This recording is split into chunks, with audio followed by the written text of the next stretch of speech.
Of the Nova Scotia mass shootings in April 2020, Karen Dean decided to write her first book. The motivational speaker and entrepreneur has long spoken to audiences about the power of resiliency when it comes to living life to the fullest.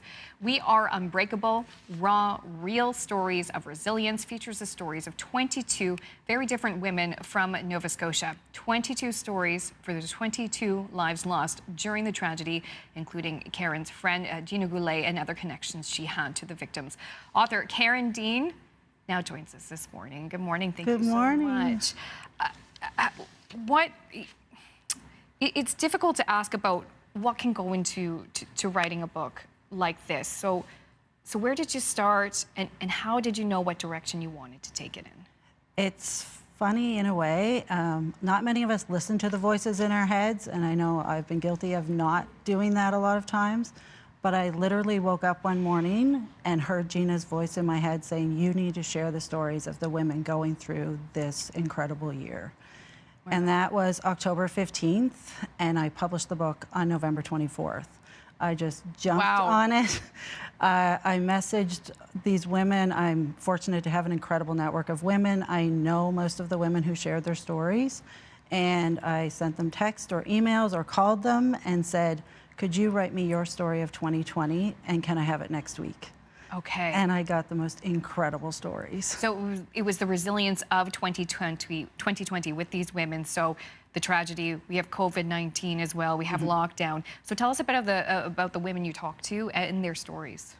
Some of them they are all incredible, but some of them that stand out are Josie Ryan, who is the executive director of long-term care for Northwood, who talks about being a leader in that facility and about trying to keep her staff motivated while there was so much sickness in their facility and they're in lockdown and families can't visit and they're having to give families the worst news. So she talks a lot about that. Michelle Tessier is a now retired Navy commander who brings in stories from other women in the military about what it's like to be a woman in the military living through COVID, living through the tragedy that they had with the helicopter crash off of Greece, taking some... That was same year, spring of 2020. Yeah, it seemed like every 3 weeks we had something awful something horrible in Nova Scotia, and I just thought, you know what, I need to share these stories. And it was actually a distraction for me because my son was being treated for cancer at the time. Oh my goodness. He was 19. I wasn't allowed to be in the hospital with him because of COVID restrictions because technically he's an adult. Right. So I sat in the parking lot outside the hospital and put this book together. So you know the resilience as much as these women. Yes, I have a lot of stories. Your son doing? How is your son doing? He's in remission. He's doing wonderful. He had probably one of the best cancer journeys I've ever seen anyone have. He did really, really well. Okay, we're happy to hear that. I just wanted to touch on that. You talked to so many different women, different backgrounds, different ages, different experiences. What was the common thread you found in their stories? Most of the stories have the same kind of theme, as in, this is really hard, but there are a lot of good things that have come out of this.